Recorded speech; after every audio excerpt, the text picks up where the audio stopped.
제 연락처 필요하실 텐데 제 번호 알려드릴게요.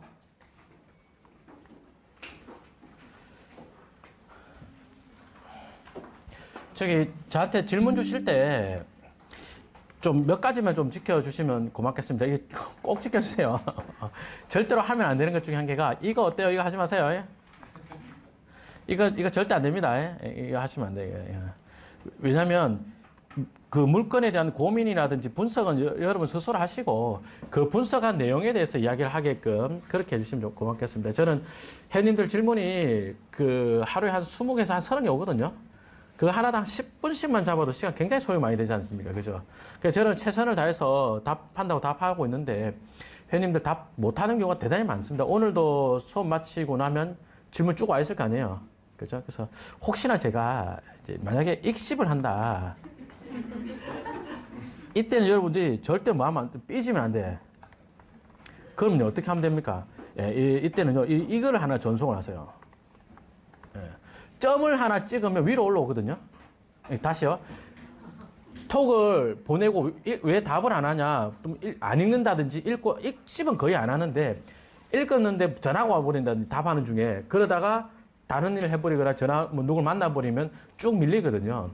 그럴 때 안 읽는다든지 또 읽씹이라 했을 때 절대 삐지지 마시고 선생님 바쁜가 봐요 이런 말도 할 필요 없고요. 점만 하나 콕 찍어서 올려 보내주세요. 그러면 그 점이 진짜 무언의 어떤 메시지가 많이 포함되어 있거든요. 부담감이. 그럼 꼭 답장 드리니까 해주시고 그 다음에 부탁인데 한 5분 내에 답할 수 있게끔 예, 5분에서 한 10분 정도로 예. 그 하게끔 여러분들이 분석을 해갖고 주십시오. 왜냐하면 제가 한 분 한 분의 과외 선생님이 아니지 않습니까? 그죠? 예, 그러기 때문에 이거 좀 지켜주시고. 그 다음에 모든 질문은 유료입니다. 그래서 유료로 상담을 해드릴 거니까, 카톡이다. 카톡 질문은 예, 반드시 스벅 아메리카노로. 예. 많이 보내지 마시고, 이렇게 뭐 커피 하나 정도는 보내주십시오. 왜냐하면 그냥 편하게 질문 주십시오 이랬더니 5만 질문이 나오는 거예요. 그래서 저도 그 황금 같은 시간이 소요되는 거니까 좀 알아주십사 하는 차원에서 이럽니다. 질문이 많을 때는요, 제가 이거 답하기 위해서 사실은 이거 답하기 위해서 아침 약속도 대리 불러서 가고 이럴 때가 많아요. 그래서 대리 뭐 예를 들어서 뭐 한국경제신문사에 누구 만나야 된다. 그럼 집이 용인 수지니까 가는 길에 1시간 반 걸리거든요. 에라. 1시간 반 답장이나 하자 이러면서 그러면서 그냥 아예 아침부터 대리 불러가지고 이렇게 답장하면서 가고 이렇게 많이 합니다. 그래 해도 제 딴에는 최선을 다해서 하는 건데 아마 여러분들한테는 뭐야 저렇게 답이 간단해 이럴 거예요. 좀 이해해 주시고 제가 이걸 하는 취지는 뭐냐면 회원님들이 그럴 땐 투자를 하시는 경우가 상가에서도 한 번 있었고 토지도 한 번 있었거든요. 토지가 너무 어처구니 없는 토지로 낙찰을 받았는데 낙찰 받고 나서 저한테 질문 주신 거예요. 쌤 이거 어떻게 잘 된 거 맞냐고 하더라고. 수업 내용을 조금 오해를 해가지고 했던데 내가 쉽게 말하면 보상이 안 나오는 도로를 받았어요. 그냥 보자마자 내가 바로 알겠던데 그거는. 그래서 내가 질문을 못 하게끔 하면 안 되겠다 그 생각이 들었거든요. 낙찰 받고 나니까 돌이키기가 대단히 어렵지 않습니까? 그죠? 그래서 한 건데, 그래서 여러분들 스스로 뭐 분석하시고, 지자체 물어보고 좀 물어보시고, 지자체에 물어봐야 되는데 나한테 물어보면 되게 많아요. 그럼 자세히 지자체 요거 물어보세요라고 할 거니까 꼭 그래 주시고. 쌤 어떻게 하면 토지를 잘해요? 이런 말 좀 하지 마요. 자, 그 수업 때 어떻게 하면 잘하는지 이야기를 짬짬이 드리도록 하겠습니다. 자, 이제 일반 주거 지역 이야기로 들어갈 텐데, 자, 일반 주거 지역 건폐율 용적률 좀 불러줄래요? 일종 일반 주거 지역 얼마인가요? 60에 200. 이종은요? 60에 250. 3종은요? 뭐라고요? 50입니다. 50. 그죠? 3종 일반 주거지역은 50이네. 2종은 60이네. 저를 봐주시고요. 자, 용적률을 한 층에서 60%만 써먹으라는 거잖아요. 2종 일반 주거지역은. 그죠? 그럼 보세요. 1층에서 60, 2층 60, 3층 60, 4층 60. 전체 용적률 얼마 써먹었어요? 240. 그러면 250까지가 한도니까 거의 다 써먹었죠. 그죠? 3종 일반 주거지역은요. 50, 50, 50, 50, 50 해야 되죠. 그럼 몇 층까지 지어야 돼요? 6층을 지어야 다 써먹죠. 근데 전층이 다 주택이라면요.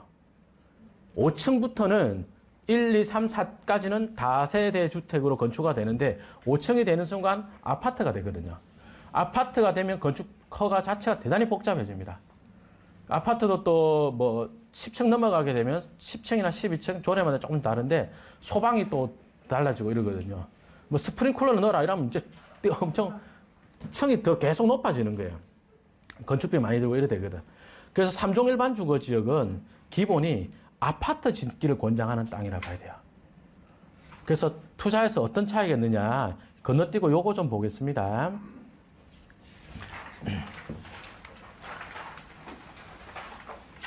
2종 일반 주거 지역이라고 가정을 하고 이야기할게요.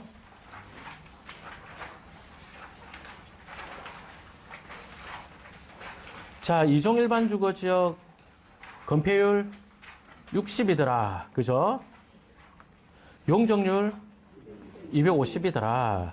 그러면 대지가 100평일 때 건물주에 어찌 되느냐. 자, 제가 이 설명을 왜 드리냐면 토지 투자가 처음이신 분들, 이런 분들이 경매로 땅을 산다 이랬을 때, 그러면 저는 개인적으로 녹지지역이랑 관리지역을 좋아하거든요. 근데 토지 투자가 처음인 분들은 녹지지역 관리지역 횡하다고.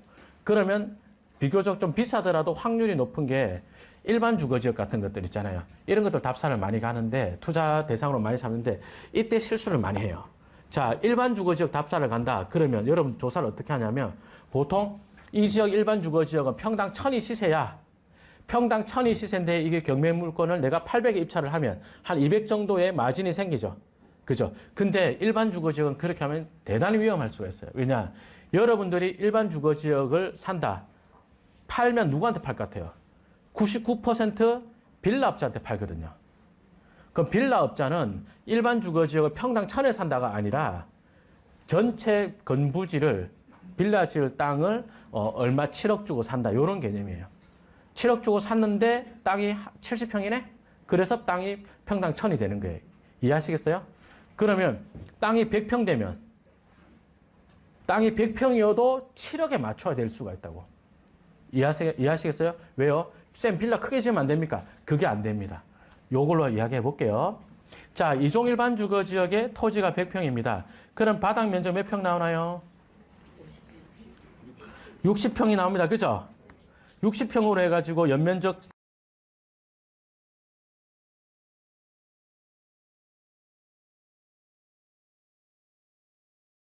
이렇게 4층 지었다. 60평 곱하기 주택이 4개층이죠. 그죠? 주차장 바닥 면적은 안 들어갑니다. 주택이 4개층이지 않습니까? 이러면 용적률, 죄송합니다. 연면적이 240평이 나오죠. 그죠?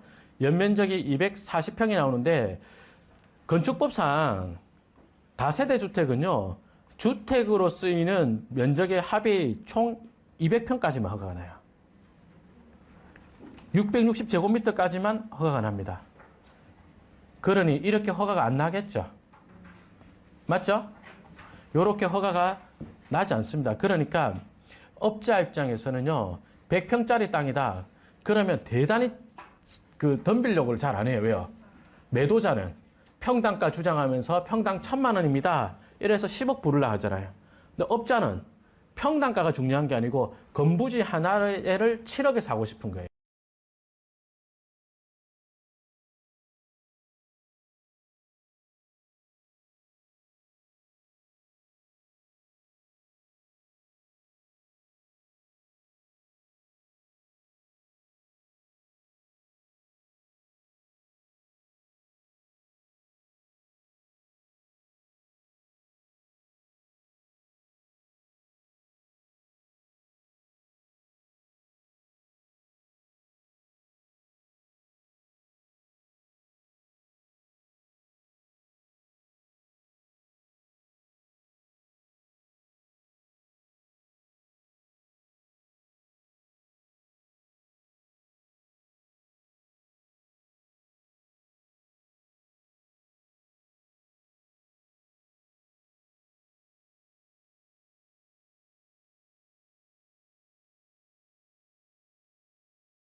그래가지고 그 부딪힘이 생깁니다.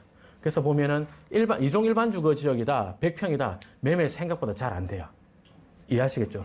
선생님 반 잘라갖고 두 개로 지으면 안 됩니까? 반 자르면 또 너무 작아서 안 돼요. 예.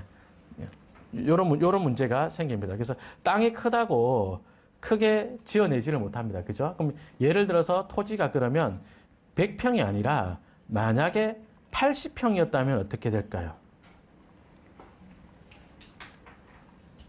토지가 만약에 80평이었다면 그러면 바닥 면적이 어떻게 바뀌나요? 바닥 면적이 48평으로 바뀌고, 그죠? 그럼 다시 48평 곱하기 4계층 하면요. 4, 4, 16, 4, 8, 32, 192가 나오죠. 그죠? 192가 나옵니다. 그러니까 얼추 200 다 써먹었죠. 맞죠? 그러니까 이종 일반 주거지역은요. 80평 오버될 필요가 없어요. 제일 선호하는 게 그러니까 가장 효율적인 게 70평이거든요. 그래서 저는 여러분들이 일반 주거지역 투자하신다 그러면 한 60평에서 80평 정도의 토지를 고르십시오라고 저는 권장을 합니다. 일반 주거지역 어떻게 해요? 선호하기를 일반 주거지역 선호 면적은 60평에서 80평 정도입니다. 그런데 코너 있잖아요.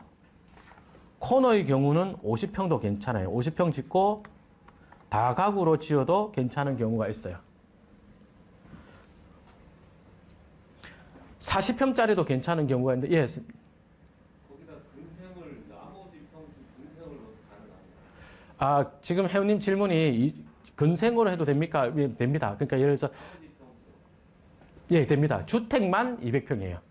그러니까 지을 때 예를 들어서 이종 일반 주거 지역인데 땅이 한 120평이다. 그러면 근생하고 주택하고 같이 짓는 거예요.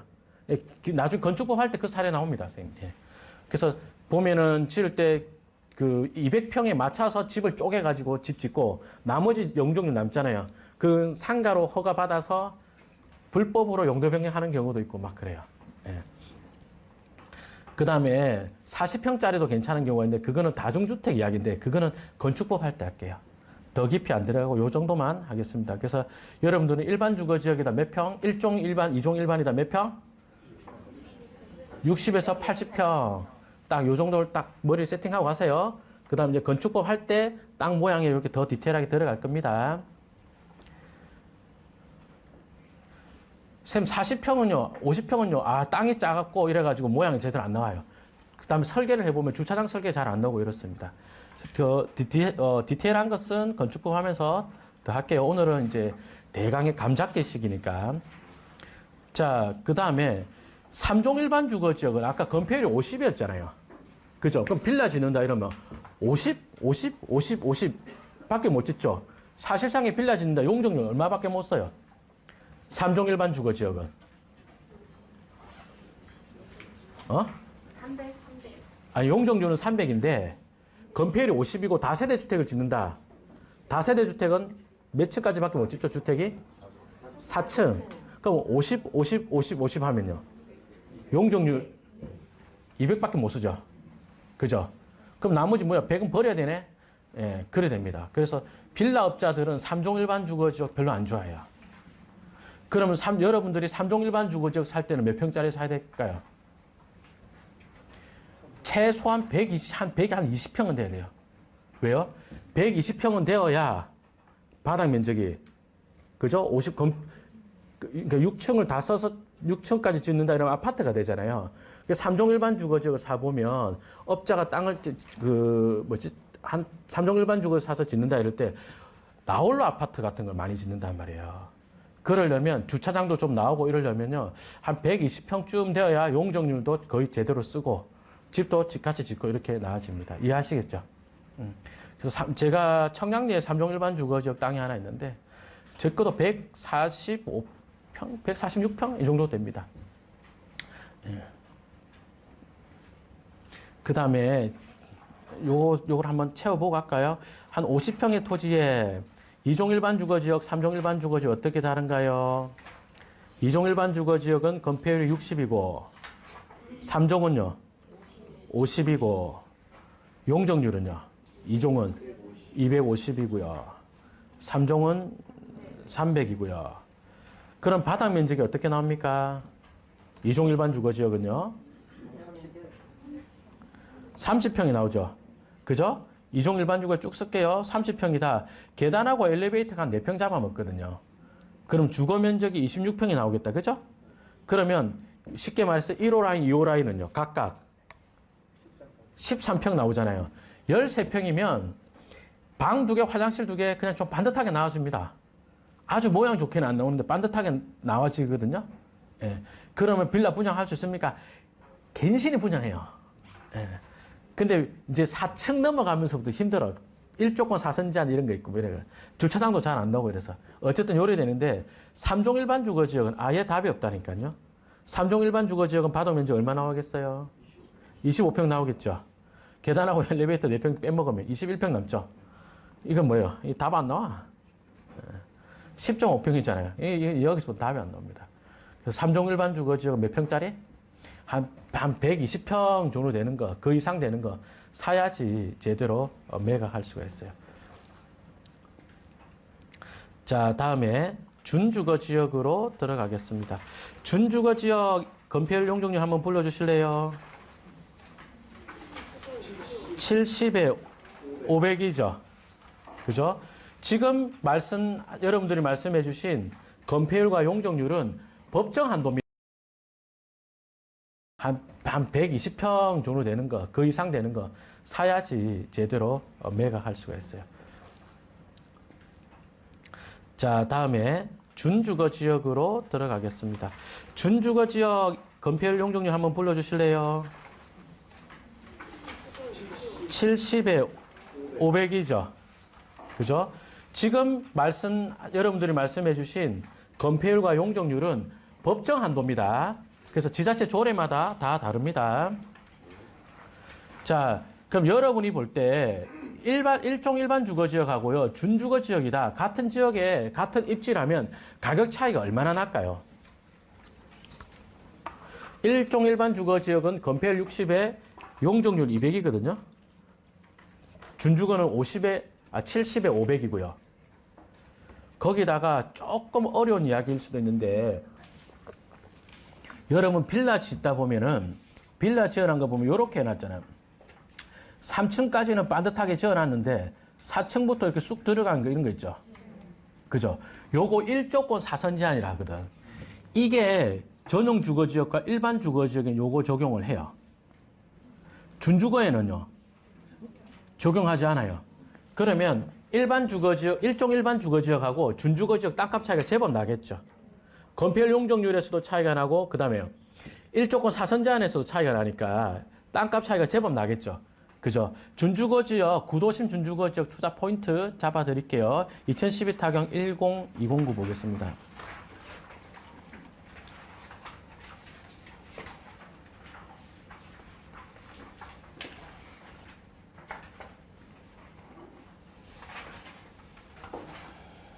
자, 요 밑에다가 여러분들이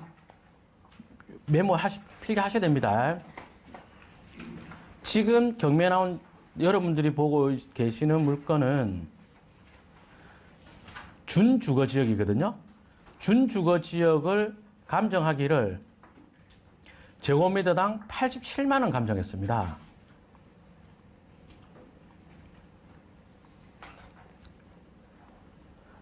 그러면 일반 주거지역은 얼마로 감정해 맞나요? 지금 경매 사건의 물건 번호를 보면 1번이 준주거 지역이거든요. 요게 준주거입니다. 요게 준주거. 요게 일종 일반이요. 일종 일반. 아니, 준주거를 제곱미터당 87만 원 감정했으면 이거는 얼마에 일종 일반은 얼마 정도 감정해 맞을까요? 여러분이 볼 때. 얘가 87이면 이거 한 60만 원? 그 정도에 맞죠? 근데 여기 일종 일반 주거지역 얼마에 감정했나라고 보니까 일종 일반 주거지역 맞죠? 76만 원 감정했네? 어떤 게 싼 거예요, 그러면? 준주거가 싼 거죠. 자, 지금부터 이야기가 중요합니다. 그럼 제가 로드뷰를 보여드릴 테니까 어떤 쪽이 준주거 지역인지 여러분들이 한번 맞춰보십시오. 이 도로를 기준으로 어느 쪽이 준주거 지역인 것 같습니까? 야, 근데 어떻게 알아? 둘 다 1층인데, 맞죠? 다시 질문 드려볼까요? 자, 어느 쪽이 준주거 같습니까? 호남식당 이쪽이죠. 그죠? 자, 이 동네가 왜 이렇게 됐냐? 왜 이렇게 감정가가 일반 주거지역과 준주거가 차이가 없느냐? 서평택 쪽인데 여기에 산업단지 뭐 들어오고 주변에 공장 엄청 들어오고 그랬거든요. 그러면 이 물건을 입찰했던, 제가 입찰했던 2등 했거든요. 예, 4억 1280 썼습니다. 제가 500 차이로 떨어진 건데 아무튼 2012년 요때 당시에 안중 구도심이 있으면 제가 여기다 지도로 설명할게요. 안중 구도심이 이렇게 주상공업지역 여기밖에 없죠. 그죠? 요거는 지금 짓고 있습니다. 요렇게 밖에가 시가지가 없단 말이에요. 그러면 이 주변에 공장, 산업단지 많이 생긴단 말이에요. 그 사람들이 어디 와서 삽니까? 요런 데 들어와서 살려고 하거든요. 자, 그러니까 가운데 주거지역, 상업지역하고 초중고 모여있는 동네가 있잖아요. 그 옆으로 산업단지, 공장, 산재 막 생깁니다. 그럼 여기에 거주자들이 요 주거지역, 상업지역 와서 들어와 살겠죠. 그러면 업자들이 요 안에 빌라 업자들이 와서 땅 살려 하겠네요. 그럼 주거지역 땅값 올라가나요? 올라가죠. 근데요, 준주거는 훨씬 빠른 걸음으로 올라가요. 왜요? 아까 전용 주거지역하고 똑같습니다. 원리는. 준주거지역 땅 갖고 있는 A 할아버지나 일반 주거지역 땅 갖고 있는 B 할아버지나 다 아까 뭐라 쓰고 있던가요? 다 1층짜리 건물로 짓고 있죠. 왜요? 건축물에 대한 수요가 그때는 많지 않았거든. 근데 주변에 이제 공장이나 막 들어서니까 일반 주거지역 땅값 올라가나요? 올라가겠죠.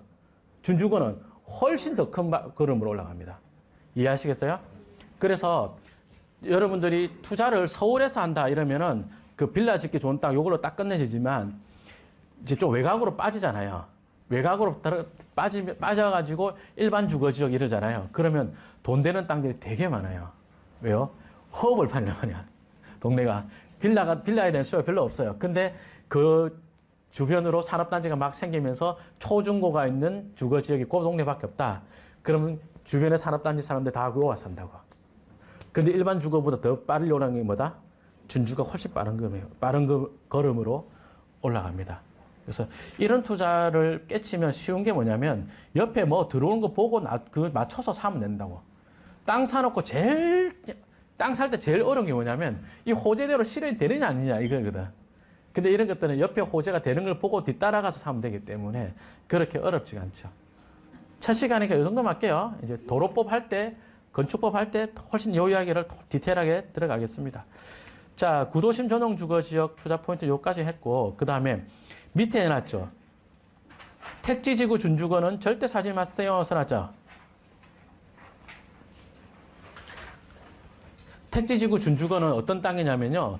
집 지어라는 땅이 아니에요. 그러면요. 택지지구 준주거 지역은요. 상가 건물 지어라 이런 겁니다.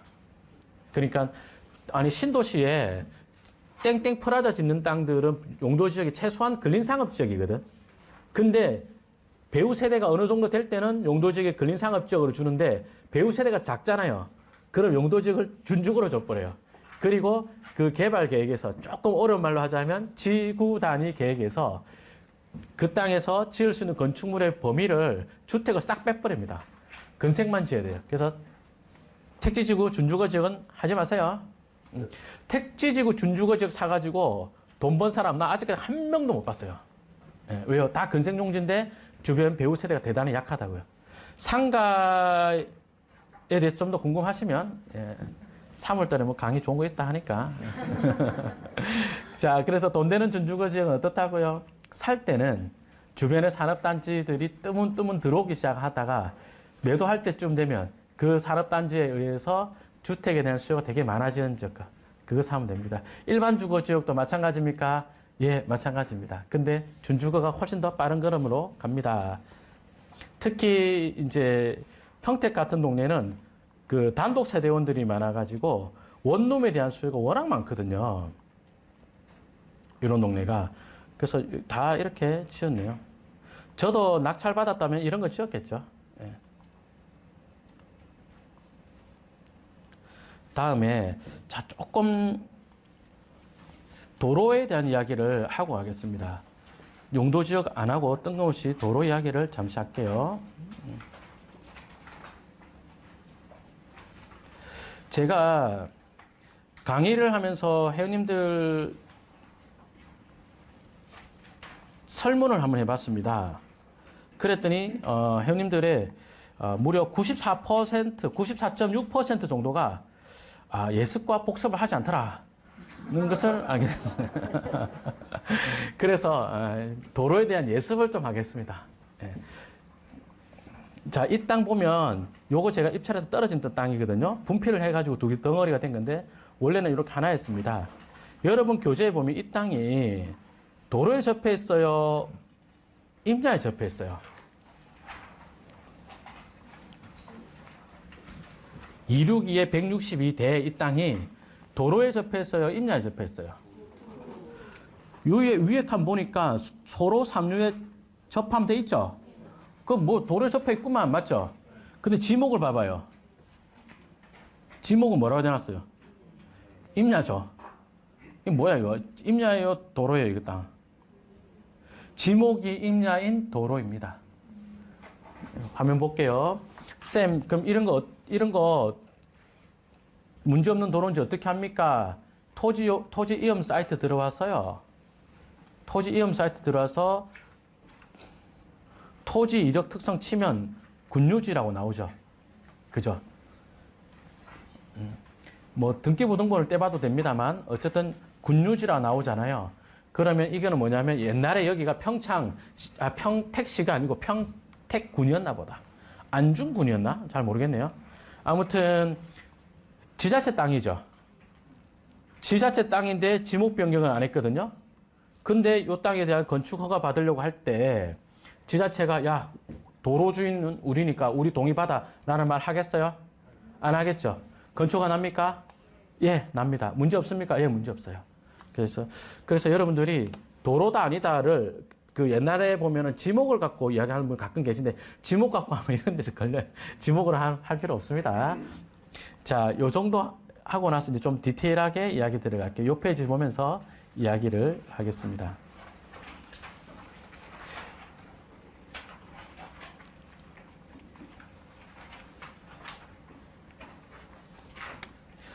도로에 대해서 강의를 하자면 강의를 하는 사람 입장에서는 아주 쉽거든요.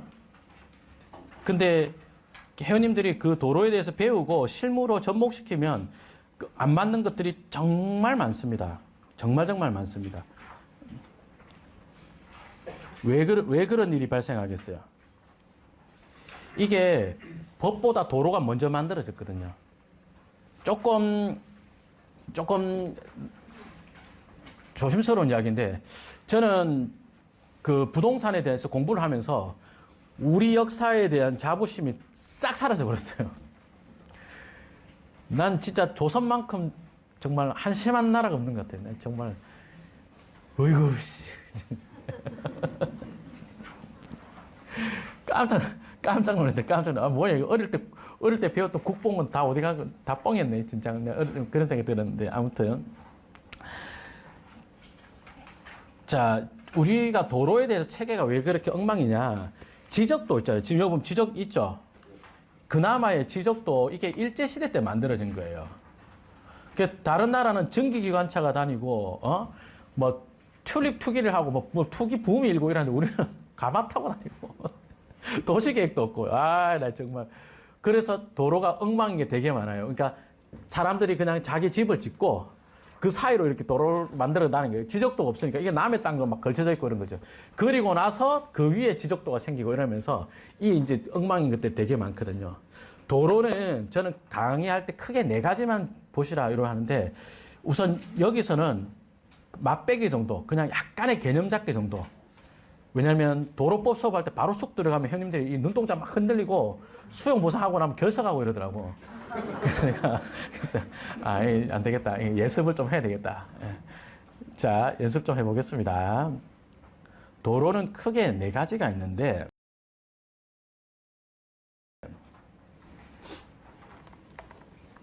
도로법상 도로가 있단 말이에요. 도로법 도로가 있는데 이건 어떤 도로냐? 지역과 지역 간의 신속한 이동을 위한 도로입니다.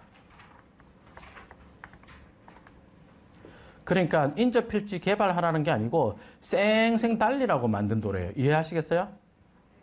반면에 또 어떤 도로가 있느냐? 도시계획 도로가 있어요. 도시계획 시설 도로. 이거는 지자체 계획으로 만든 도로죠. 이건 뭐예요? 인접필지 개발도 하고 통행도 하고 하라고 만든 도로가 하나 있고, 그 다음에 개인의 도로인데 사도가 있어요. 사도가. 사도는 개인의 개발 계획에 따라서 만든 도로가 있고, 이제 또 환장할 도로 하나 더 있는데 현황도로가 있어요. 현황도로도 대부분 개인 겁니다. 대부분 개인 겁니다. 전부는 아니에요. 현황도로였는데 발생은 개인 거여서 도로를 쓰는데 지자체에서 보상을 하는 경우도 있어요. 확충하면서. 어쨌든 대부분 개인 건데 이거는요, 밟고 다니다 보니까 도로화된 거예요. 그러면 이제 요 지도에서 어떤 도로가 이 도로, 여기 해당되는지 한번 선긋게 한번 해볼까요?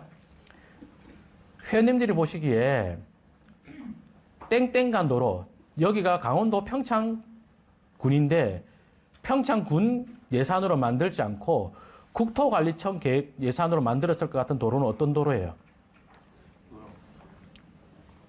요 도로죠. 맞나요? 평창군이 아니라 국토관리청 예산으로 만들었을 것 같습니다. 이런 도로는. 그죠? 예.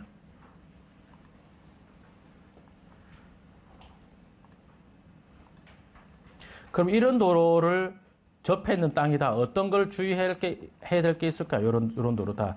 자, 우리 고속도로가 있을 때 휴게소 보면 어떻습니까? 고속도로 시속 100으로 달리다가 급브레이크 잡고 90도로 꺾어 들어가나요? 아니죠. 감속차로가 있죠. 그 다음에 고속도로 휴게소에서 고속도로 본선 탈 때는 가속차로가 있죠. 맞나요? 예. 땡땡간 도로는요. 땡땡간 도로는 그래서 연결 허가 또는 가속차로, 가감속이라 할게요. 가감속 차로를 만들어줘야지 허가가 나요. 다시 이야기하겠습니다. 자, 국도든 지방도든 도로 만들 때, 개설할 때 목적이 뭐예요? 목적 자체가 지역 간에 신속하게 빨리빨리 지나가는 건데, 인접 필지에서 툭툭 튀어나오면 신속한 이동이 방해가 되겠죠. 근데 기왕에 도로 만든 김에 그걸 좀 쓰자 이럴 수도 있죠. 좋다, 조건이 있다. 뭔데? 신속하게 이동하는데 방해하지 마. 그럼 방해 안 할게 우짬되노? 이러니까 가속차로, 감속차로 만들어 이런 거예요. 그러면 도를 접해서도 가감속차로 만들 공간 없으면 맹지입니까? 예. 예. 제가 어느 학원의 낙찰사례 한번 보여줄까요? 어느 학원이라 했는데 나는 어딘지는 몰라요. 진짜 모릅니다. 학원으로 추정하고 있는 건데 6.25의 답 이런 거 있잖아요. 이런 땅이 번듯한 도로에 접해 있거든요. 이 땅이 요 땅 도로에 접해 있죠. 맞죠? 도로도 엄청 번듯하게 생겼잖아요. 이거 맹지예요. 맹지. 이 도로에서 건축은 안 나요. 왜요? 딱 봐도 쌩쌩 달리는 도로죠. 쌩쌩 달리는 도로죠. 그죠? 근데 여기 교차로가 있어요. 교차로에서 120m까지 설치 영향권이 그런 게 있어요. 교차로 설치, 이거, 공부 안 해도, 예. 도로법 할 때 하면 됩니다. 그냥 요런 개념만 알아놓으시면 됩니다. 지금 토지용 계획 확인서 연락 안 하잖아요, 지금. 일부러. 이 도로에서, 큰 도로에서 진입 허가 안 나요. 5호 이하의 주택이나 이런 거 지을 때면 허가 나고, 우리가 생각하는 대로변에 뭐 스타벅스 안 돼. 허가 안 돼, 이거. 맹지입니다, 맹지. 예.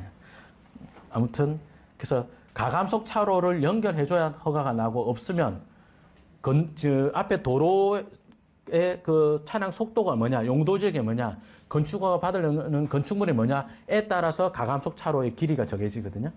그래서 우리 설계사 아니니까 그까지는 공부하지 말자고 그냥 가감속 차로가 필요하다. 필요한데 그 자리에 다른 게 있어서 허가 안 날 수도 있다. 예, 안 날 수도 있다. 도로법 할 때 당연히 디테일하게 합니다. 그 다음에 여러분이 볼 때 지자체 평창 군 계획으로 만든 도로는 어떤 도로일 것 같아요? 여기 하늘색 도로 이런 거겠죠. 그죠? 이런 시내 도로는 평창 군에서 만들었을 것 같아요. 이건 별로 안 주의할 건 많지 않을 것 같고. 자, 여러분이 볼 때 사도는 어디 있는 것 같아요? 어느 게 개인이 요 개발하면서 단지를 만들면서 전원주택 단지를 만들면서 안에 순환되는 도로 만들 수 있잖아요. 그죠? 사도는 어떤 것 같아요?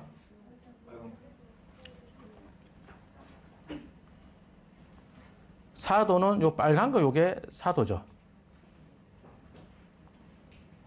그 보면 이 물건이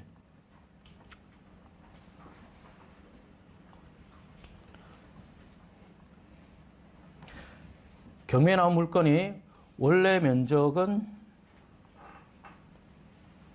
요만큼이었습니다. 이만큼이고 이 앞에 쌩쌩 달리는 도로는 요 코테까지만큼 붙어 있고요. 뒤에 852-15 있죠. 이거에 엄청 길게 접해 있죠. 이렇게. 근데 이 도로는 누가 만든 도로겠어요? 이 도로는. 이 도로는 명백히 브라보 펜션 계획도로죠. 맞죠? 이게 이제 이럴 때가 분란이 생기거든. 사도잖아요. 브라보 펜션 계획도로 명백히 사도죠. 그죠? 그러면 자, 여러분들이 공무원이다. 이 땅에 사도를 이용해서 건축가 낸다. 건물을 지으면 그 굴착을 한단 말이에요. 그러니까 배수관, 하수관 같은 것들이 도로에 매설된 거 연결해야 될 거 아닙니까? 그죠? 그런 거 하려고 하는데 여러분이 건축가 공무원이에요. 사도에 접했어. 사도로 그런 허가를 연결하려고 합니다. 허가 해줄래요? 안 해줄래요? 사도에 생긴 게 어찌 생겼어요? 사는 개인 거죠. 도라는 것은요, 공공재 느낌이 나죠. 맞죠? 그래서 이게 사도는 지정 공고 여부가 제일 중요해요. 무슨 말이냐? 개인의 도로지만 나는 이 공공재인 도로로 쓰기로 했다라고 하면서 건축 허가를 받으면서 그 도로로 지정 공고를 해버리면 그러면 그건 앞으로 다른 사람도 누구나 쓸 수 있는 도로가 됩니다. 이게 법적으로는 여기까지인데요. 실무로 들어가면 이게 짜증난다니까. 실무로 들어가면. 그래서 지정 공고한 사도다. 그러면 저라면 어지간하면 허가를 받아낼 자신이 있어요.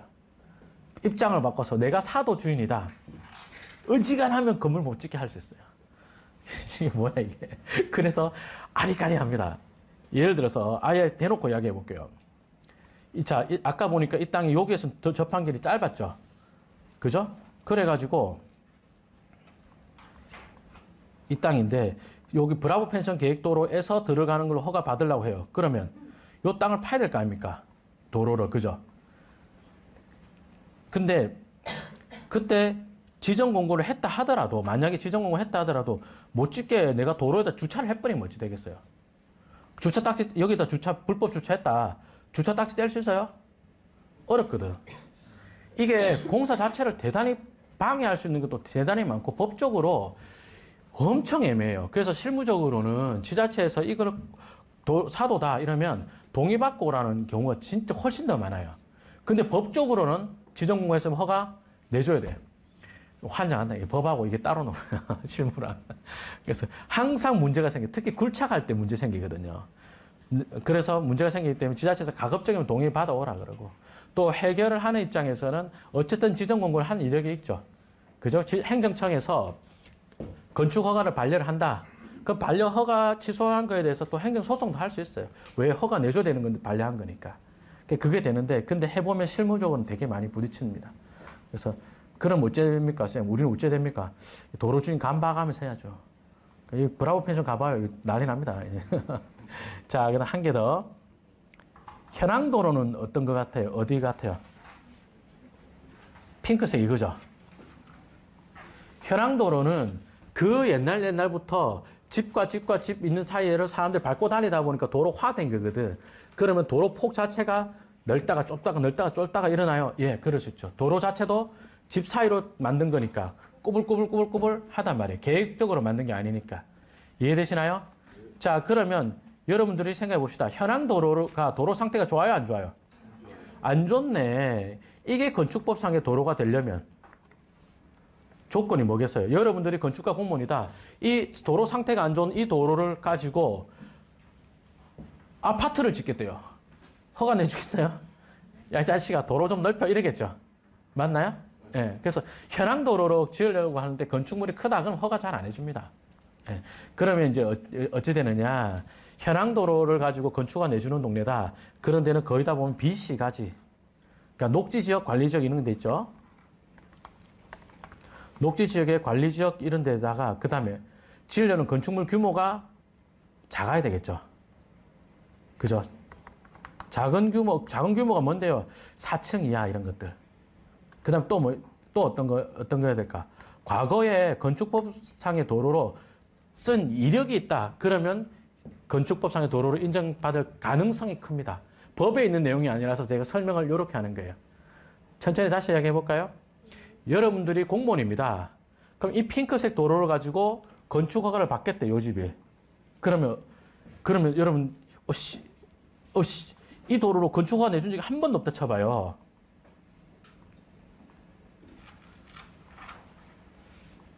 이 집이, 이 땅 주인이 이렇게 꾸불꾸불한 현황 도로를 기반 시설을 해가지고 건축 허가를 들어왔어요. 근데 이 도로를 가지고 연결된 도로 이렇게 쭉쭉 있는데 한 번도 건축허가 내준 적이 없다. 내가 최초다 이러면요. 내가 해줬다가 난리 나는 거 아니야? 겁나죠? 그죠? 근데 이렇게 집 지었네? 저 뒤에도 지었네? 과거부터 건축법상의 도로를 썼네? 그럴 때는 거의 문제가 없죠. 그죠? 근데 여기다 대고 건축법상의 도로로 문제가 없으니까 아파트 짓겠다. 이러면 저리 가 자식아 이러는 거. 근데 이 동네는 용도지역에 계획관리니까 허가 납니까? 허가 날 것 같습니다. 예. 왜 제가 날 것 같습니다라고 했냐면 법에 해주라 이런 안 돼 있어요. 법은 엄청 명료하게 써놓고 적용을 담당자가 이건 기반 시설로 된다 안 된다 이런 식으로 합니다. 자, 그럼 이제 이 물건 이야기로 들어가 볼게요. 이 물건이 경매가 나왔을 때 얼마나 웃겼냐면 토지가 이렇게 생겼었어요. 근데 이 동네가 동계올림픽 하는 동네잖아요. 그죠? 평창군 봉평면 무일인데 동계올림픽을 할 평창군 봉평 여기가 스키 그 봉평 휘니스파크 있는 데거든요. 그래서 이 도로를 확장할 건데 요 페이지 보면 살게요. 15전 요게 경매가 나왔는데 이때 당시에 이 도로가 이게 국도인데 요게 확장 계획이 있었단 말이에요. 그래가지고 이게 확장을 하면 도로 이 땅이 일부가 이렇게 잘려 나가요. 그래서 일부 보상을 받을 건데 보상금은 많이 나올까요? 작게 나올까요? 평소 하던 것보다 많이 나올까? 작게 나올까? 이게 왜 보상하는 거예요? 올림픽 때문에 보상하는 거죠. 맞나요? 그러니까 보상이 뭐예요? 올림픽 정신으로 보상을 하는 거예요. 더 높게, 더 빠르게. 진짜입니다. 웃자고 하는 말이 아니라 지자체에 무슨 계획을 한다. 그럼 예산이 빠듯하단 말이에요. 그죠? 법적으로야 감정평가해서 주는 건데 올림픽 예산인데 못하겠다고 데모하고 이러면요. 올림픽 다른 건설공사가 차질 생기잖아요. 그래서 그걸 막기 위해서 보상이 아예 높아요. 그래서 이 보상가가 높은 건 알겠는데 이제 수수께끼가 이건 거야. 그래서 이 부분 화면 볼게요. 요만큼 보상을 받는데 이만큼 보상가 높을 것까지는 알겠어. 남은 땅의 이제 길이가 어찌 됩니까? 그전에는 땡땡간 도로에 접하기를 조금밖에 안 접해서 안 되겠다는데 이제 길게 접했죠. 되나요? 그래서 이제 여기서부터가 제가 미제 사건이 한 이유가 뭐냐면 이제 이렇게 쌩쌩간 도로를 만들고 나서 여기 집들이 바로바로 튀어나오면 문제가 생길 수도 있죠. 그죠? 그래가지고 이제 그래서 부채 도로라는 것을 만들어서 거기다가 니들이 만들어서 튀어나와 이렇게 됩니다. 여기 보면 보라색 비슷한 색깔이 있죠. 요게 부채 도로라는 건데 지역 간에 땡땡간 도로를 만들어 줄 텐데 니들이 그 땡땡간 도로에 가속차로 감속차로 다 만들어 다 튀어나오면은 그러면 또 차량 통행에 문제가 생길 수도 있잖아요. 그러니까 우리가 부채도로를 만들어 줄 테니까 니들 부채도로 타고 와서 여기서 나와 이런 거예요. 이해되시나요? 여기 보면 요렇게 생긴 이거 보이죠 이거? 맞죠? 빨간 선. 이게 부채도로라는 거예요. 그래서 이게 이 땅이 미제 사건인 게 뭐냐면 요게 부채도로가 있고 요게 국도입니다. 경매 나올 때는 이 땅에 부채도로가 없었어요. 바로 감속차로 해가지고 쑥 들어갔거든. 근데 부채도로가 생기잖아요. 그래서 제가 입찰을 자신 있게 못했던 게 부채도로에서 연결하는 거 이거까지는 그때 당시로서는 설계가 안 돼가지고 협의를 못했어요. 예. 근데 전체적으로 이야기하자면 8,600에 낙찰된 이 땅이 그 도로에 대한 보상이 5,800인가 나온 걸로 제가 그렇게 알거든요. 그리고 남은 땅은 미제 사건. 조금 자신 있으면 보상해서 수익 내고 나서 그럼 어떻게 하면 되겠어요? 부채도로 설계할 때 국토관리청 원주지사랑 협의를 하는 거예요. 내 땅 명지된다. 부채도로 연결하는 것 때문에 명지되면 안 되니까 그 부채도로에서 내 땅 연결하게끔 해주라. 라고 협의하면 협의도 됩니다. 제가 옛날 공장 낙찰받고는 앞으로 그 도로를 하나 그 공장으로만 내려온 도로를 따로 하나 만들어 달라고 요청해서 만든 것도 있고 이렇거든요. 그래서 설계 단계에서 그 협의를 하면 충분히 할 수 있을 거라고 생각합니다. 예. 좀 재밌는 거 한 개 보여드리자면요. 이 땅이 잘 보세요. 이 눈치로 브라보 펜션 도로 주인과 협의가 잘 될 건가 아닌가 한번 보자고요. 장땡땡 씨가 86년에 이 부동산을 소유했죠. 그죠? 그러다가 2003년도에 정씨로 바뀌었죠. 그러다가 경매로 넘어가서 2006년도에 김씨로 바뀌었죠. 또 경매로 넘어가서 또 용인 사는 김씨로 바뀌었죠. 2010년도에. 그리고 또 경매 넘어왔어요. 이게 뭐야? 동의 안 해준다는 말이 딱 튀어나죠. 그죠? 그래서 저는 동의는 아예 꿈도 안 꿨습니다. 브라보 펜션 도로 주인이 동의는 절대 안 해줄 거고, 이게 이제 낙찰받고 나서 부채도로랑 풀어야 되겠다 이렇게 생각했습니다. 요거 다 외울지는 않더라도요. 4교시 때 도로법 하잖아요. 그 전에 한 번만 보고만 와요. 아시겠죠? 예. 그래서 세부적으로 내용 들어갈 때 여러분들이 쫓아갈 수 있을 겁니다. 부채도로는 허가를 받아야지 만들 수 있는 거예요. 부채도로의 원래 목적은 건축법상의 도로를 쓰게 하겠다는 그 목적이 아니에요. 예, 그래서 부채도로는 건축법상의 도로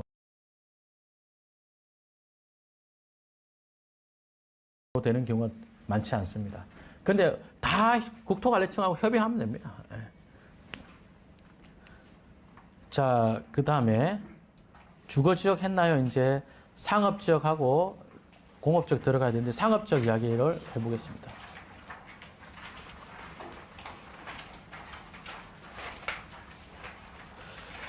상업지역은 어떤 상업지역이 있느냐? 중심 상업지역이 있고요. 일반 상업지역이 있고요.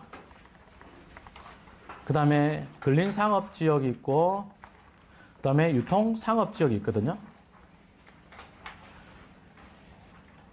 투자는 우리한테 어떤 게 제일 중요할까요? 중심 상업지역 살까요, 말까요? 우리 못 사요.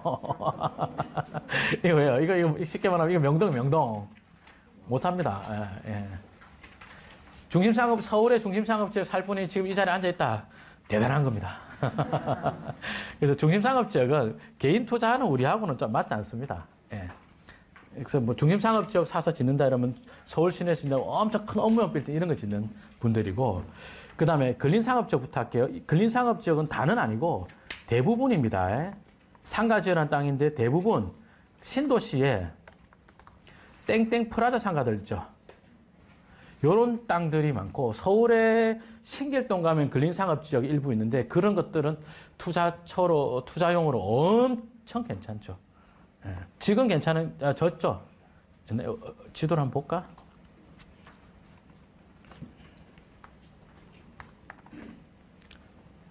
영등포구 신길동 보면은 여기에 가운데 소세지 색깔 좀 있죠, 요거. 요게 근린 상업지역이더라고요, 여기가. 근데 이게 왜 괜찮습니까? 이게 그 옛날에 허벌판 동네였다고. 근데 새 아파트가 많이 들어왔죠. 그죠? 그럼 이런 상가들이 구매력이 엄청 올라가는 거예요. 그래서 이런 데 땅들도 이런 것들이 이제 근린상업지역인데 서울 시내에서 괜찮았던 것 중에 하나죠. 이게 정비사업 하기 전에는 동네가 요랬거든요. 요런 동네였는데 이렇게 바뀌었잖아요. 자, 그 다음에 유통상업지역은 뭐 거의 우리 거 아닙니다. 이거는 공구상가라든지 뭐 이마트라든지 이런 용도로 쓰는 땅들이거든요. 그래서 상업지역 중에서는 우리가 투자할 땅 뭐 있습니까 하면요. 일반 상업지역밖에 없어요. 자, 질문. 여러분들이 일반 상업지역 땅을 산다. 그러면 그 위에 뭐 지을 것 같아요? 이거 조금 중요합니다. 일반 상업지역 산다. 뭐 지을 것 같아요? 스타벅스? 아닙니다. 상가 건물 짓는다? 상가 건물 지을 것 같죠? 일반 상업지역 땅을 낙찰받고 나서 또는 물건을 보면서 여기다가 어떤 상가 건물 지을까? 이렇게 생각하면 상업지역이 잘 안 보여요. 그러면 왜요? 상가 건물 짓기 좋은 일반 상업지역은 거의 다 이미 건물 지었어요. 이미 건물 지어서 여러분들이 부동산 거래로 일반 상업지역을 취득한다면 위에 상가 건물 사면서 그 부속 토지를 사는 거예요. 상가 건물 짓기 좋은데 나대지다 이런 것은 나는 거의 못 봤어요. 그러면 어떤 거 일반 상업지역 보면서 뭐 생각할까요? 구도심 일반 상업지역들이요. 아파트. 그렇죠. 소규모 공동주택, 나홀로 아파트 이런 거 있잖아요. 이런 거 건축하기 엄청 좋은 땅들이 많아요. 그래서 제가 지금까지 경험했던 일반 상업지역들 과거에 이제 뭐 용인의 처인구에 고물상도 있었고 오산에 뭐 하나도 있었고 이랬는데 그런 것들 다 뭐하나 이래가지고 과거로 로드뷰로 살펴보면 전부 다 나홀 아파트 같은 거 지었어요. 교재에 없는데 하나 보여드려 볼까요? 처인구 사례를.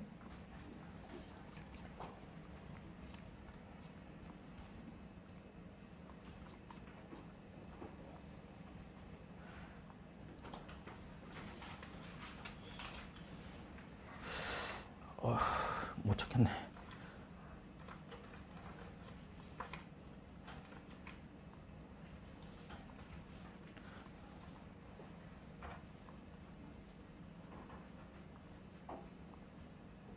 이 집이 맞나? 여기 지금 일반 상업지역이거든요. 요런 건물 지었는데 이게 아마 옛날에 고물상이었을 거예요. 맞죠? 예. 요게 옛날 경매에 나왔었거든요. 쌤, 고물상인데요. 고물상이 아니라 일반 상업지역. 여기다 뭔 상가를 지어요? 아니, 누가 상가 지으랬냐고. 이런 거지. 이런 거 지으라 업자한테 팔면 되지. 그죠? 요런 것들은 수익은 많이 안 나는데 금방 팔 수 있거든요. 업자들한테. 예. 제 사례 한 개 보여드려 볼게요. 수원 팔달구 고등동에 주택이 경매 나왔는데 용도지역이 뭐라고 되어 있습니까? 일반 상업지역 돼 있죠. 그죠? 이게 제가 약간 그 에피소드가 조금 있는 건데 이거 낙찰받은 분이 저한테 이거 낙찰받은 사장님이 저랑 지금은 연락을 거의 안 하는데 이때는 연락 많이 하고 좀 친했던 분이거든요. 저한테 하신 말씀이 종률 씨 이거 사서 내가 되게 싸게 줄 테니까 종률 씨가 한번 개발해봐 이러더라고 내한테. 내가 에라이 씨. 요 집이거든요. 일반 상업지역인데 어때요? 좋죠? 딱 부시기 좋게 잘 지어놨잖아요. 그죠? 근데 이제 여기 처음에 낙찰받았던 육땡땡 사장님이 이 주변에 학교가 많아요. 학교가 많죠. 그죠? 그러니까 여기다가 상가 건물 지어야지 처음 이런 생각을 한 거야.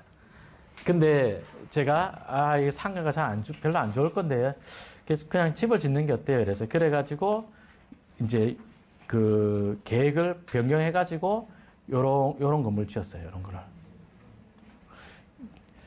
저는 너무 인생이 감사하게도 제가 경제적으로 성장하는 과정에서 좋은 분들을 너무 많이 만났어요. 제가 돈 공부를 하는 과정에서 만난 분들이 좀 뭐라 할까요? 금수저여서 원래 부자인데 돈을 잘 굴리고 이런 분들보다는 또 어려운 환경에서 해낸 분들 되게 많이 만났는데 이분도 그런 분 중에 한 분이거든요. 예. 그때 제가 대단히 좋아하고 지금 돈도 되게 많이 버는데 엄청 검소하고 이분 이거 다 팔아갖고 돈 제법 벌었단 말이에요. 근데 어찌나 검소했는지 이거 다 팔아갖고도 겨우 코다리 사주더라고. 코다리도 그냥 코다리 말고 매운 코다리 있잖아요. 물을 3통을 먹었나? 아, 네, 정말 콧물 줄줄 흘리면서. 아무튼 이렇게 주택으로 바꿔가지고 해서 성공을 시켰는데, 자, 주시할 관계 설명드리겠습니다. 토지용 계획 확인서를 보니까 일반 상업지역 옆에 뭐라고 해놨어요? 방화지구 돼 있죠? 다음 시간에 할 내용입니다. 자, 일반 상업지역 건폐율 용적률 얼마인가요? 80에 1300 안 해도 됩니다. 왜냐하면 조례에서 1300을 줄 리가 없어요. 보통 80에 800, 뭐 많아도 1000 이 정도입니다. 1300 다 안 줍니다. 아무튼 건폐율이 80이죠. 그죠? 근데 아까 뭐라 그랬죠? 구도심 일반 상업지역 뭐 짓기 좋다고요?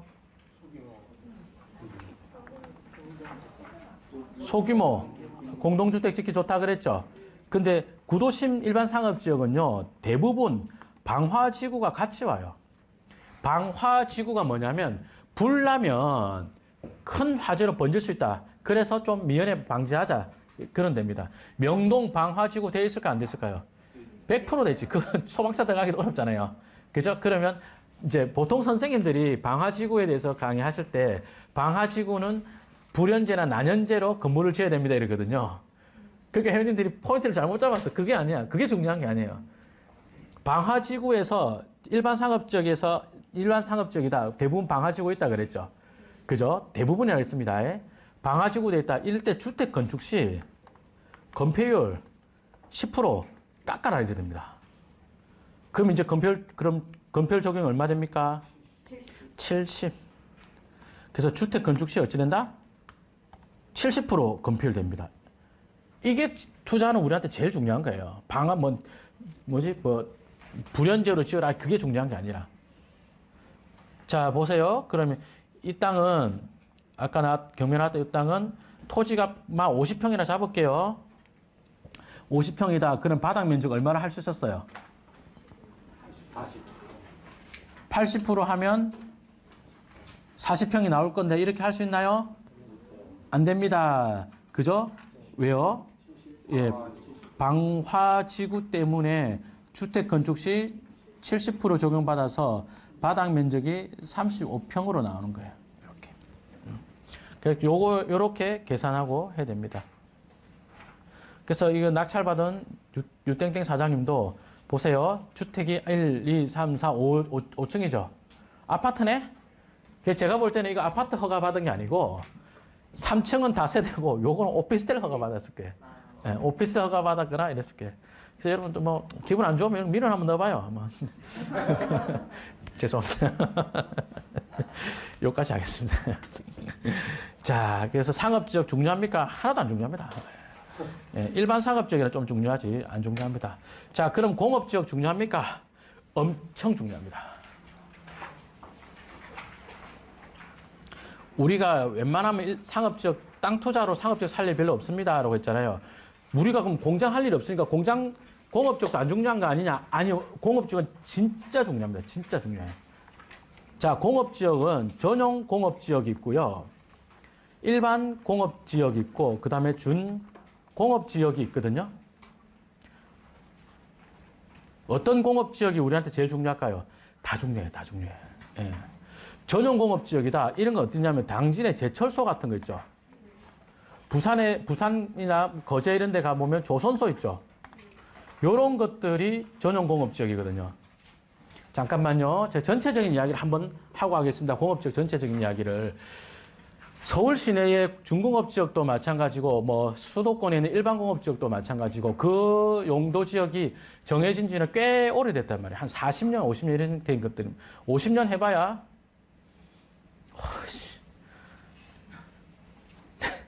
제가 76년생이거든요. 그럼 뭐 우리 엄마 연애할 때네. 우리 엄마 우리 아버지. 우리 누나 태어났을 때네.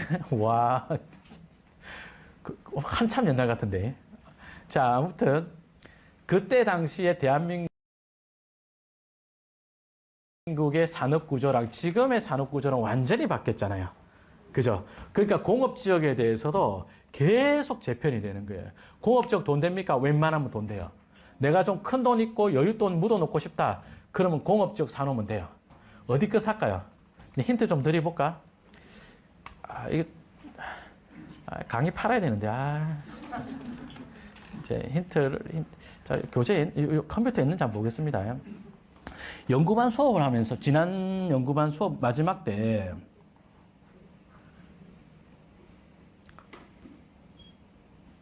연구반이 없냐? 이거네.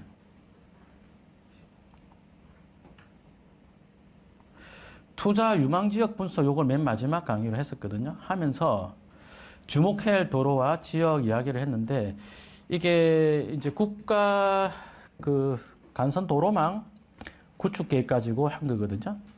이게 보면 도로를 이렇게 만들겠다는 게 수도권 도로가. 그게 보면 이제 계획으로 보면은 여기 보면 10 곱하기 10 더하기 6 R 스퀘어 돼 있잖아요.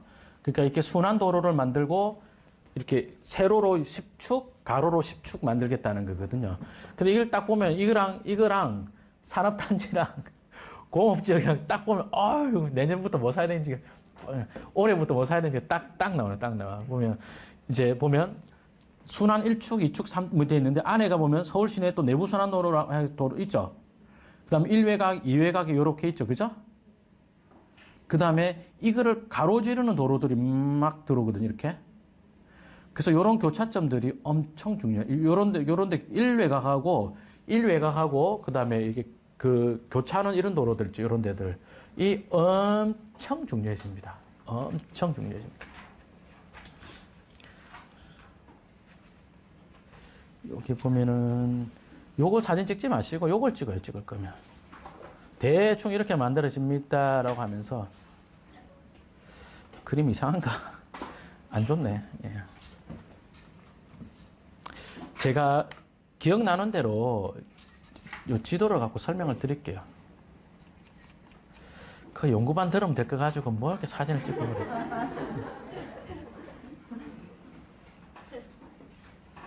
아까 보세요.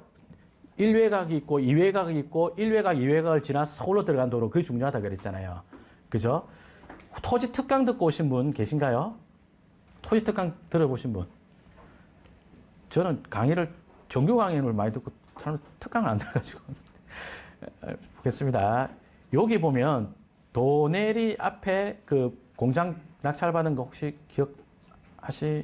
잠깐만요. 여기 맞는 것 같은데. 이 공장 9억 정도에 낙찰받은 거잖아요. 9억 낙찰받았는데 지금 9억 낙찰받고 월세 380에 공장에 임대줬거든요. 근데 지금 매매하면 얼마입니까? 그러면 한 25억 하거든요. 25억까지는 가면 안 되는데 20억 평당 400 잡으면 20억이거든. 500 몇 평이라서. 근데 400이 넘을 것 같은데 500은 할 것 같은데 400만 한다 해도 20억이잖아요. 근데 월세 9억 주고 상가를 사도 월세 380 못 받잖아요. 근데 공장에서 그 월세 받고 시세는 시세대로 한 10억에 올랐죠. 9억에 낙찰 받는데 대출 7억 5천 받았습니다. 투자금도 얼마 안 되는 7억 6천인가 받았고 지금은 제 감정에서 대출 12억 5천 빼가지고 투자금 용원됐어요. 투자금이 남았고 월세는 받고 있고 뭐 옛날에 산 거냐? 아니요. 2009년, 2018년인가? 그때 낙찰 받은 거거든. 그 여기 물건이 왜 그렇게 많이 올랐느냐?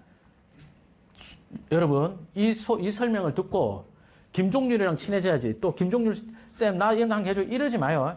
카피를 해라고. 요걸 카피를. 이게 왜 그렇게 많이 올랐겠어요? 여기가 자 수도권 정비계획법상으로 하자면 성장관리권요. 좀 나중에 듣기로 하고 공장 짓기 좋은 동네, 공장 수요가 많은 동네, 공장 허가받기 좋은 동네 요까지만 하고요.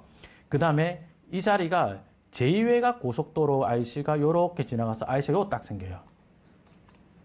지적 편집도를 쭉 키우면 이렇게 뭐 해놨죠. 잘라놨죠. 이렇게.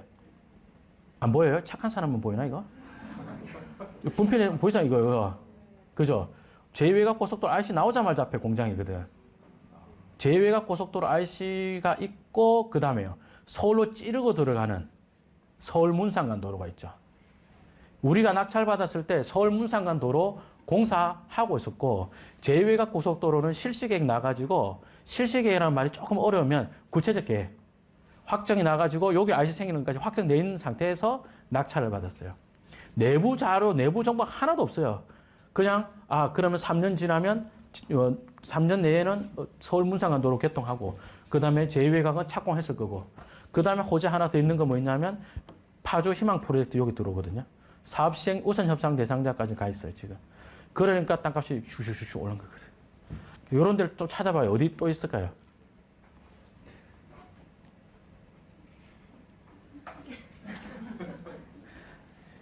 어디 있습니다. 요렇게 제1외곽, 제2외곽, 제1외곽을 뚫고 서울로 들어간 도로가 어디 있냐면 양주 광정면에서 내려가는 도로도 있고 서울 세종간 고속도로도 그거죠. 그 다음에요. 양평에서 송파 고속도로도 있죠. 그 다음에 또 어디 있어요? 서쪽에서는 여기 강화에서 김포 계양으로 들어가는 도로 있거든요. 김포 계양 가는 도로가 계양 와서 여기다 연결됩니다. 여기다가. 이래 버리면 외곽의 공장들이 서울로 진입하기가 엄청 좋아지죠. 다시 이야기해 볼까요? 수도권 내부에 있는 공장들이 그런 도로를 타고 자꾸 외곽으로 빼는 거예요. 그러면 내부에 있던 공업지역은 뭘로 바뀌는 건데요? 지산. 그러면서 공업지역 땅값이 슈슈슈슈 올라가는 거죠. 지방으로 간다. 전용 공업지역 땅 좋을까요? 안 좋을까요? 당진에 제철소 우리 살 일 없죠. 맞죠? 근데 부산에 조선소 살 일 있어요? 조선소다. 일단 그런 폐조선소다. 그럼 사면 자동방으로 뭐가 확보됩니까? 어떤 분이 뭐 배 이러더라고. 배는 아니야. 폐조선소를 사면요. 경매로 낙찰 받는다. 이러면 자동방으로 바다 뷰가 생기잖아요. 그죠? 근데 조선소가 경매로 났다? 그 동네 조선경기 죽은 동네겠네. 부산 같은 경우가 부산에 가면 영도 이런 데 보면 그 전용 공업지가 많거든요. 근데 부산에서도 그 공업지역을 활성화시키기 위해서 와, 전용 공업지역인데 지산 허가를 해주더라니까요. 그래서 여러분들이 그 수도권에서도 1외곽 안쪽에서 공업지역을 사겠다라고 한다면 지산 짓느냐, 지산 허가 나느냐 있죠. 영등포 중공업지역 땅값이 엄청 많이 올랐죠. 왜 그리 많이 올랐는데요? 영등포 중공업지역의 땅들이 지산업자한테 땅을 팔리고 그 업자들은 남동공단이라든지 더 외곽으로 간단 말이에요. 외곽으로 가라고 만든 도로가 1외곽, 2외곽 있고 쭉 들어간 도로들 있잖아요. 그런 데들이거든요. 그런 데 교차점 애들. 중에서도 또 양주 저쪽이 또 괜찮은 게 보면 양주에 제 땅 하나도 없어요. 오해하면 안 됩니다. 저는 내 물건 있으면 있다고 말을 합니다. 그래서 양주 저쪽으로 가면 또 하나 더 장점이 뭐 있어요? GTX. 그렇지. 그 광정면 이런 동네가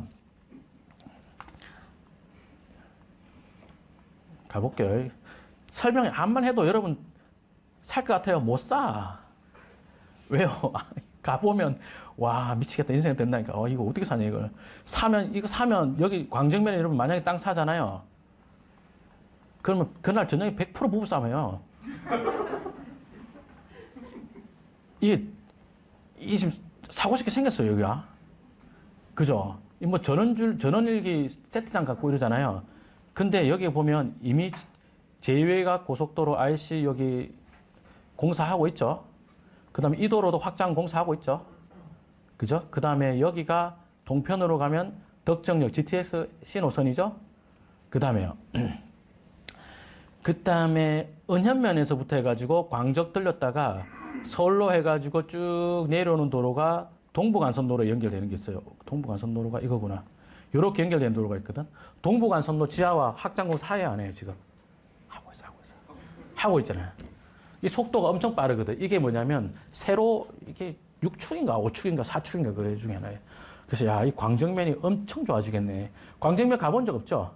저도 가본 적 없어요. 난 이런 동네가 우리나라에 있는지도 몰랐어요. 그 저는 또 개인적으로 신조 중에 한 개가 나는 의정부보다 북쪽으로 안 간다. 예. 근데 가야 되겠다고 마음을 바꿨습니다. 이런 동네가 완전히 뭐랄까, 내신으로 치면 9등급이거든. 이런 땅들이 어렵다고요. 왜 가보면 내신 9등급 땅이다. 진짜 안 사고 싶게 생겼거든요. 근데 이게 9등급이 한 6등급 될 것 같아요. 그러면 가격 오름세는 엄청 커요. 평당 3천짜리가 4천 되는 것보다 100짜리가 300 되는 게 더 빠르다니까. 근데 진짜 사고 싶지 않게 생겼습니다. 예, 가보면. 참고로 저도 광정면 한 번밖에 안 가봤어요. 광정면 2시간 있다 저도 답니다. 안 가봤어요. 근데 공부를 행정계획을 분석을 해야 되니까 아이고야 딱 걸리는 거예요. 다시 공업지역 돌아오자면 공업지역 괜찮습니까? 엄청 괜찮습니다. 제가 한 개 보여드릴게요. 경인로 준공업지역 보겠습니다. 교재에 없는데 이렇게 이야기해 볼게요. 국토부에서 경인로 일대를 준공업지역 공공재개발하겠습니다라고 발표를 했었거든요. 사실 토지 선생님들이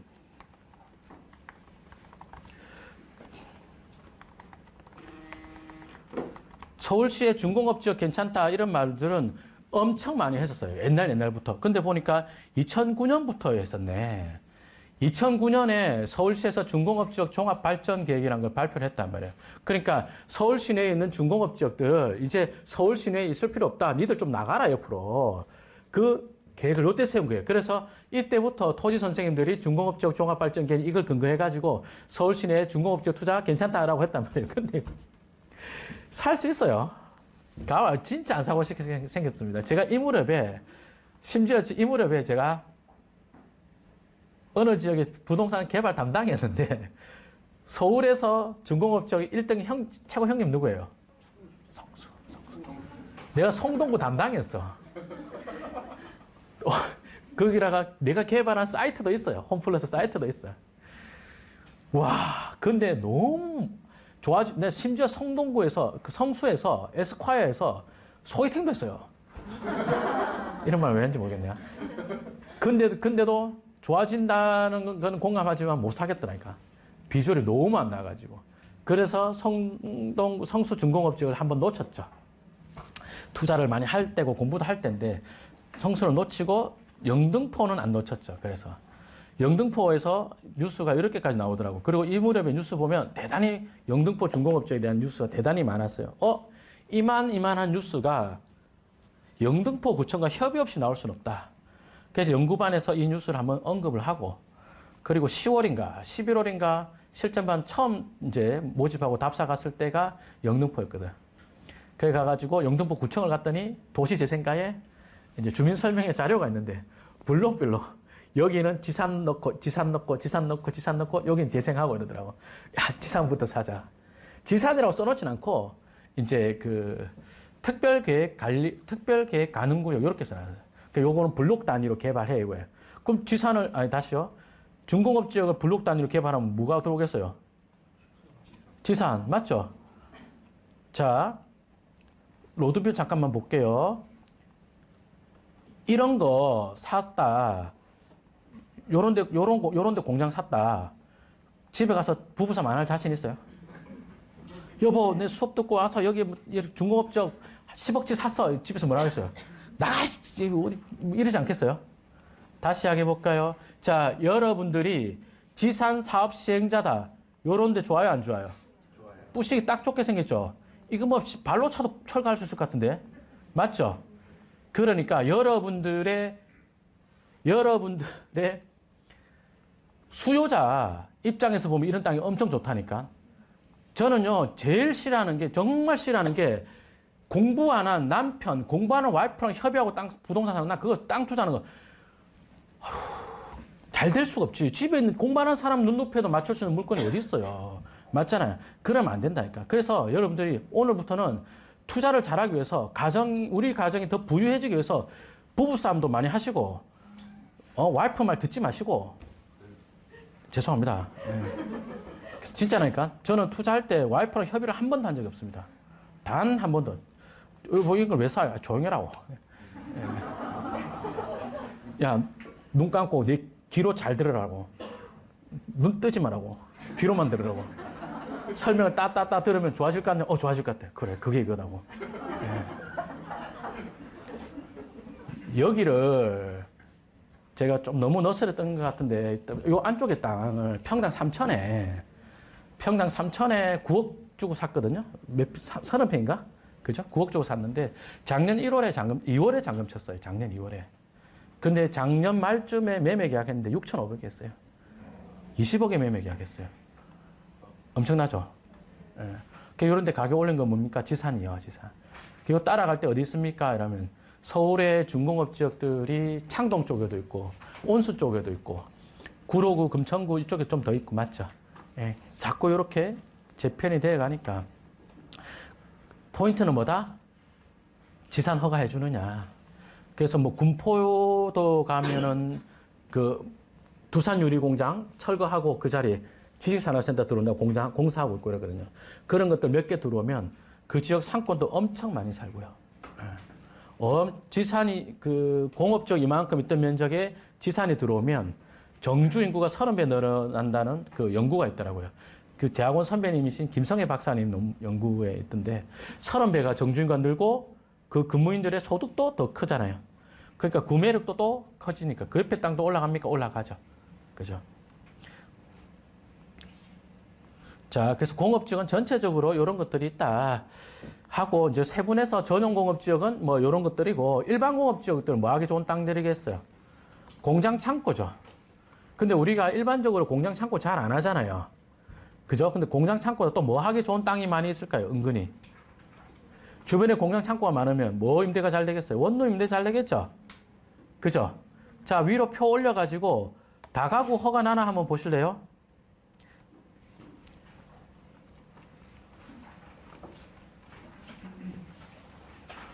자, 여기 보니까 공업지역 중에서 일반 공업지역 다가구 허가 해줘요, 안 해줘요? 네모가 뭐예요, 네모가? 원래 세모를 해야 되는데 세모 찾기가 어려워가지고 미음자를 넣은 거예요, 지금. 예, 예, 그래서 되는 데도 있고 안 되는 데도 있는데 거의 다 안 해줍니다. 왜요? 일반 공업지역에 다가구 허가해주면 하라는 공장 안 하고 전부 다 원룸 지을 거 아니에요. 그래서 대부분 다가구 허가를 안 해줍니다. 그럼 원룸 하면 잘 생각해봐요. 다가구 허가를 안 해주니까 아 원룸 지으면 안 되겠다 이렇게 들어가야 돼요. 원룸을 지면 그치. 다가구 허가 안 나니까 어떻게 쥐어 짜서라도 원룸을 지으면 돈이 되겠다. 이게 맞죠. 이게 뭘로 지으면 그 원룸이 가능하냐면 이게 고시원. 예, 고시원으로 가면은 원룸 지을 수 있죠. 그냥 임대하면 잘 됩니까? 잘 될 겁니다. 어지간한 동네는. 그 다음에 준공업 지역이다. 자, 준공업 지역 건폐율 용적률 한번 불러주세요. 70에 400이죠. 그죠? 준공업 지역은 좋습니까? 수도권에 웬만한 데 사놔도 거의 다 좋아요. 준공업 지역은. 어지간하면 다 좋습니다. 자, 준공업 지역 요 사례 한 개 보겠습니다. 구로구 가리봉동에 준공업 지역이 경매나는데 밑에 보면은 준공업 지역 제가 뭐라고 희미하게 써놨냐면 일반 주거 지역과 땅값이 비슷합니다라고 썼어요. 자, 이 준공업 지역 경매 나온 사례를 봤더니 토지 면적이 52평이죠. 감정가는 12억이거든요.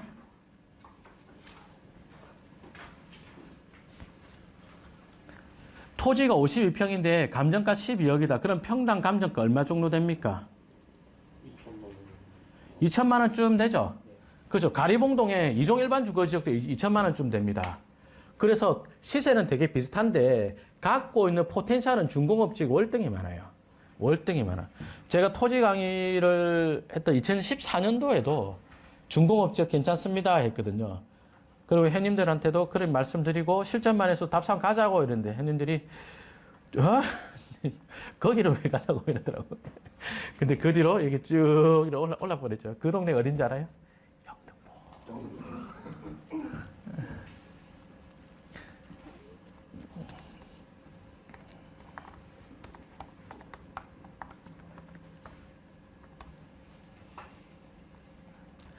자, 화면 좀 볼게요.